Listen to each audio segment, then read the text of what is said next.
l'homme des grands mots et finalement des révélations rares parce que Jésus serait noir. Vous comprenez par là, je fais allusion à l'apôtre Richard Filas-Saint-Eudes. Bonjour apôtre. Bonjour mon frère. Et donc, aujourd'hui, il revient toujours sur des sujets rares. Mes chers téléspectateurs, vous n'êtes pas là pour suivre, mais vous êtes là pour intervenir parce qu'au 06 678 25 47, je reprends, au 06 678 25 47, vous pouvez envoyer vos SMS pour poser des questions à l'apôtre. Nous allons les prendre.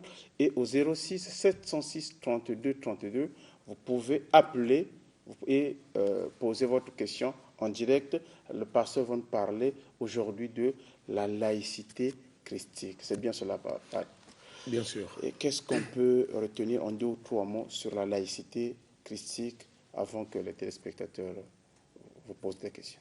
Merci. Par laïcité christique, nous voulons présenter la personne laïque de Jésus et puis la définition ou la vision laïque de Christ.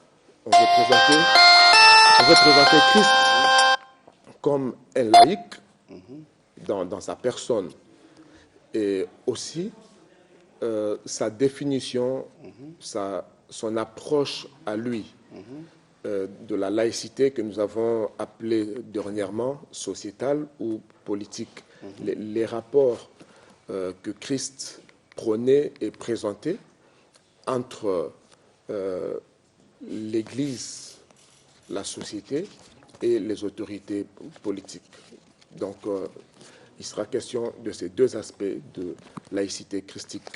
Il sera question ici d'une définition identitaire et d'une définition fonctionnelle de la laïcité. Identitaire liée à la personne de Christ comme un laïque, et puis la laïcité, la définition fonctionnelle, donc l'application de la laïcité dans la société. En fait. L'application de la laïcité dans la société, parce que vous disiez, d'ailleurs, vous avez défini cette laïcité en 2 volets. Vous parlez.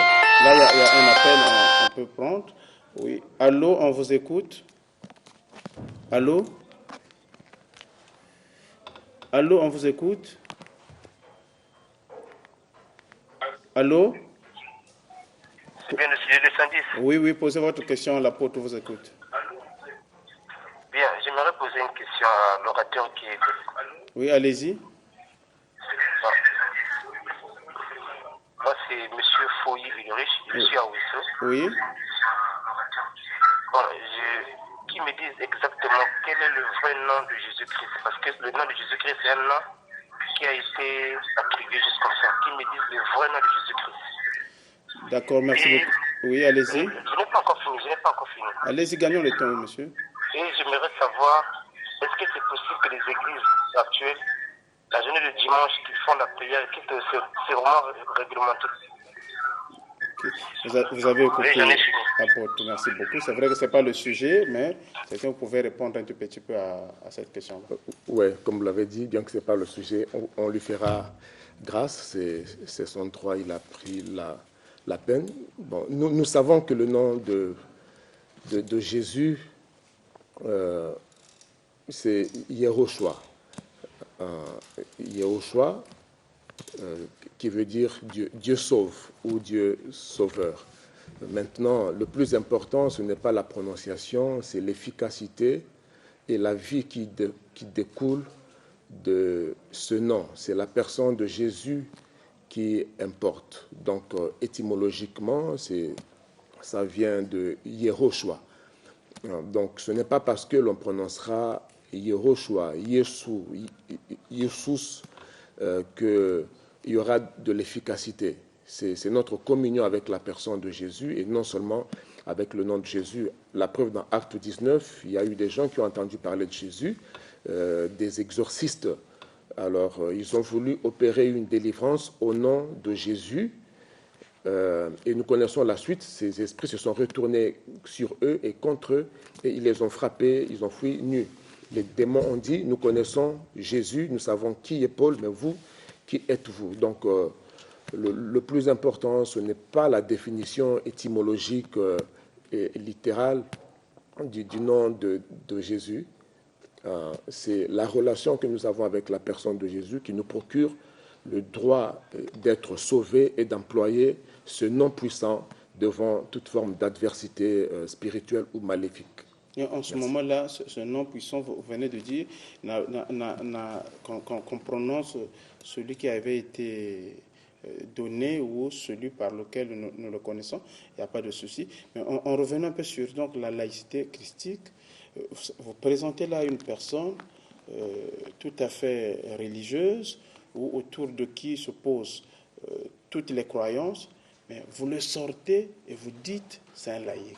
C'est quand même un peu difficile à comprendre. Ok, je voudrais vraiment mettre l'accent aujourd'hui sur la personne laïque ou le personnage laïque de Jésus. Il est venu comme un simple serviteur, conformément à certaines prophéties de la parole de Dieu. C'est vrai, si Dieu permet, on parlera tout à l'heure de ses rapports avec les autorités politiques, les autorités religieuses. Il y a un appel, on va le prendre. Oui, allô, on vous écoute. Allô, Studio 210 vous écoute. Oui, bonjour. Bonjour. Bonjour. Oui, il est parti apparemment. Oui, donc vous disiez, apôtre. Oui. Bon, bref, je disais que le plus important, c'est que nous voulons voir Jésus dans toute sa simplicité. Il est venu exprès comme un simple homme. Et selon le plan de Dieu, il y avait une orthodoxie, il y avait le sacerdoce institutionnel qui faisait que le prêtre descende de la tribu de Lévi. Jésus sort de la tribu de Juda, sur laquelle rien n'a été dit concernant le sacerdoce. Donc, pour le commun des mortels, pour le peuple juif, il savait que Jésus ne pouvait pas avoir autorité officielle de parler au nom de Dieu comme il le faisait, d'où des questions du genre « D'où tiens-tu cette autorité de parler ainsi dans le temple ?» etc. Alors, il était un laïc, je dis bien, Jésus était un laïc par rapport à la définition déjà de laïkos, qui veut dire tout ce qui revient ou tout ce qui appartient, tout ce qui relève du peuple. Donc Jésus sort simplement du peuple sans formation théologique, sans passer par une école connue. Tout le monde l'a vu grandir. Et là, et puis un jour, il va dans le désert, il revient, après 40 jours, il commence à prêcher dans le temple. Alors, il traitait des choses qui concernaient l'adoration, le culte. Il disait que l'heure vient et elle est déjà venue, etc., où on adorera, on rendra le culte différemment. Alors, si nous le présentons comme laïc, il est venu comme un échantillon de laïcs, donc des peuples. Il sort de rien. C'est pour encourager et confirmer ce que Joël avait déclaré au chapitre 2, versets 27 et 28. Dans les derniers temps, je répandrai de mon esprit sur toute chair. Vos fils et vos filles prophétiseront. Même que les jeunes gens, vos servantes et vos serviteurs, les plus jeunes, donc les gens qu'on pouvait mépriser. Dans les derniers temps, le sacerdoce, l'accès au culte, la relation avec Dieu sera tellement simplifiée et la loi de Moïse serait caduque.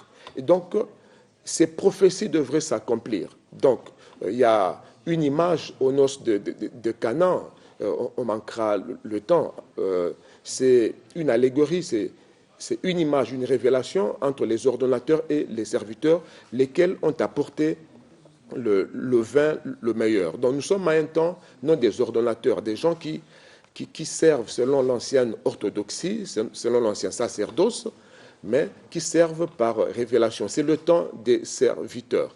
Donc, vos servantes et vos serviteurs, sur eux, je répandrai de mon esprit. Pourquoi? Parce que ce sont des gens du peuple, des gens...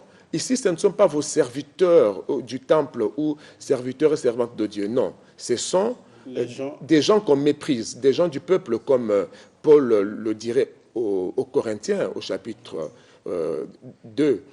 C'est pourquoi parmi vous, il n'y a pas des puissants, parce que Dieu choisit des choses folles, des choses faibles, viles, pour confondre les grands. Nous sommes donc à cette époque-là où l'Esprit de Dieu, le sacerdoce, est ouvert à tous. Donc il n'y a plus besoin de relever, de sortir même d'une école de théologie pour être accepté dans le ministère et dans le sacerdoce. Donc, par ce court message, nous voudrions encourager toute personne qui serait dans un complexe ministériel ou sacerdotal d'infériorité, pensant que c'est la théologie qui fait un docteur de la parole, c'est le français ou l'anglais.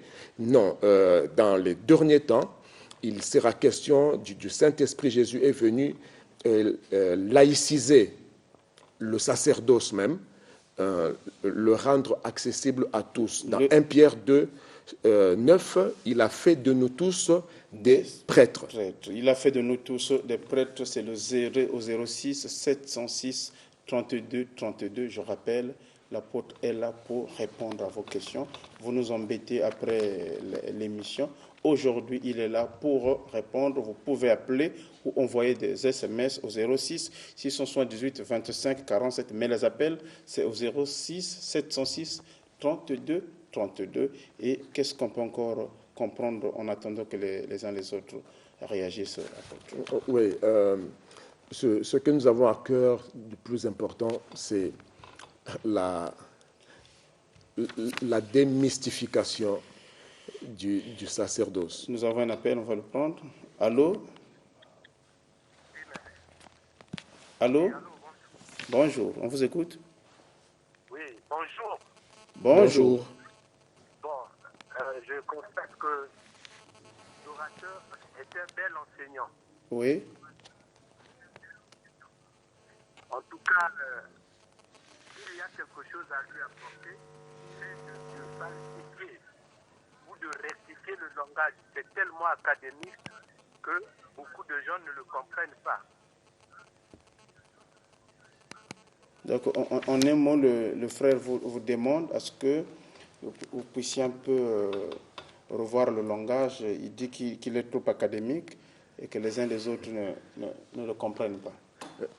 Oui, nous tenons compte de cette observation. Nous sommes aussi conscients que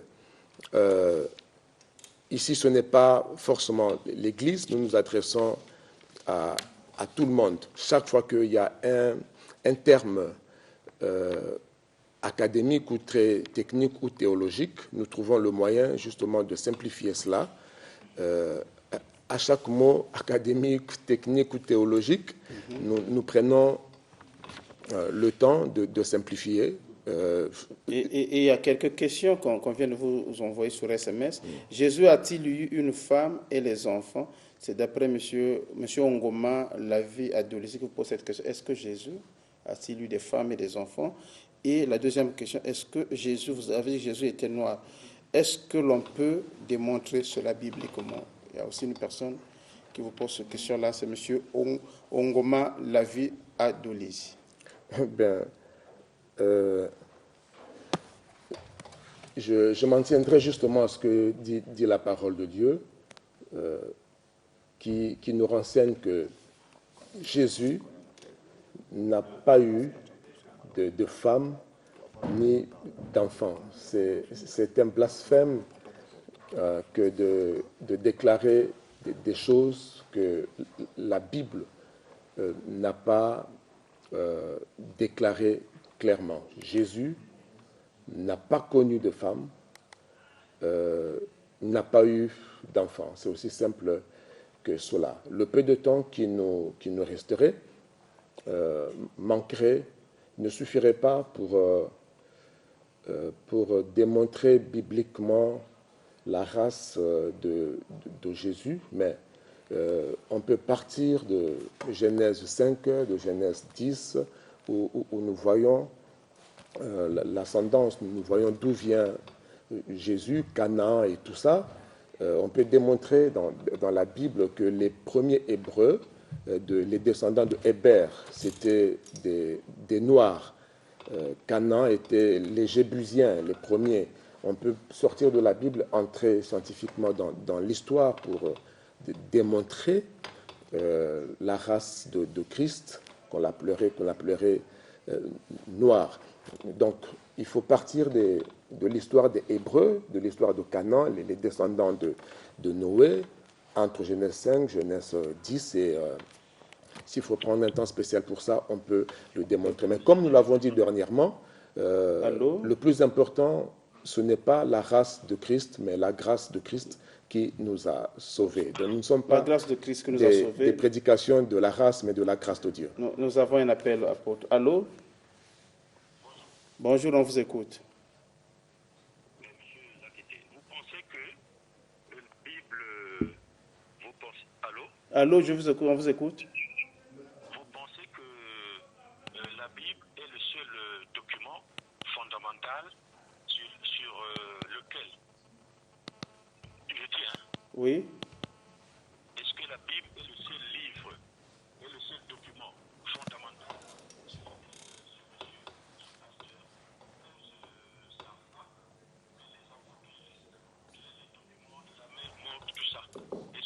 Est-ce qu'il n'est pas limité? Est-ce que la Bible c'est le seul document sur lequel un chrétien ou un spiritualiste doit fonder sa foi? D'accord. Est-ce que la Bible serait le seul document où toute personne, tout croyant devrait fonder sa foi, ou il y a d'autres documents qui peuvent toutefois accompagner la personne pour aller de l'avant? Bien, il y a des raisons, il y a des preuves internes et des preuves externes qui peuvent prouver et établir des preuves historiques. Quand je dis externes à la Bible, donc historiques, même scientifiques. Vous avez donc cité les découvertes de la mer morte, voilà. Et tout ça, on peut entrer dans l'histoire et les témoignages des premiers écrivains, les témoignages de ceux qui ont travaillé dans la Massorah, donc les Massorètes, la classe des Juifs qui étaient établis de génération en génération pour bâtir le canon juif. Donc, il y a des anciens livres, il y a les Mishnah, les Talmud et tout ça. Ce sont des livres qui retracent l'histoire et les traditions des Juifs. Mais quant au canon juif, selon les Juifs les plus anciens, qui filtraient, qui étudiaient historiquement pour monter le canon, selon les Massorètes, comme on les appelait, cette classe historiquement établie, les 66 livres ont été prouvés comme inspirés. Donc ce ne sont pas n'importe qui ont établi le canon juif, donc des 66 livres. Il y avait d'autres livres à l'époque qui ne sont que de valeur ou d'importance historique et traditionnelle, mais quant à l'inspiration, il y a une classe qui a travaillé là-dessus. Si vous voulez certains conseils ou sagesse humaine, vous consulterez le code de Hammurabi. Il y a un appel. Okay, mais ce ne sont pas des écritures saintes. Donc, s'il faut prendre des hommes politiques de ces... Allô, on vous écoute. Dans l'histoire. Oui, bonjour. Bonjour. J'aimerais savoir, la Bible, avant que la Bible soit, les premiers hommes, sur quelle base ils se basaient leur foi? S'il faut aujourd'hui se référer à la Bible, mais avant que la Bible ne soit, les premiers hommes là, qui n'ont pas connu cette Bible, leur foi était basée sur quoi? crois que vous avez écouté la personne. Vous dites quoi? Les premiers hommes basaient leur foi sur quoi avant que la Bible ne soit éditée? Oui, avant que la Bible soit éditée, nous avons les révélations directes ou orales. Dieu a parlé à Abraham, Dieu a parlé à Moïse, et il a permis que Moïse étudiât en Égypte pour apprendre l'écriture. Donc, avec une intelligence surnaturelle, Dieu a rendu Moïse capable de commencer à écrire. Mais nous avons Enoch, nous avons Abraham, auquel Dieu s'est adressé directement. La Bible dit que Dieu a parlé par la nature, il a parlé par des théophanies, il se révélait aux hommes jusqu'à ce qu'il suscite Moïse. Il se révélait à Moïse directement et Moïse a écrit donc les 5 premiers livres, donc la Torah, et Dieu a veillé par les scribes jusqu'aux époques d'Esdras et bien d'autres que ces écritures soient conservées. Donc, et la Bible dit même que dans ces derniers temps, il nous a parlé par le Fils. Donc, Dieu communique par dispensation. Il a parlé à Abraham, les choses que Dieu a dites à Abraham, il les a révélées à Moïse directement et cela fut écrit. Et dans la sagesse et la souveraineté de Dieu, il communique par dispensation un autre appel. Dieu a veillé que ces écritures nous soient conservées jusqu'à aujourd'hui. Allez-y, oui.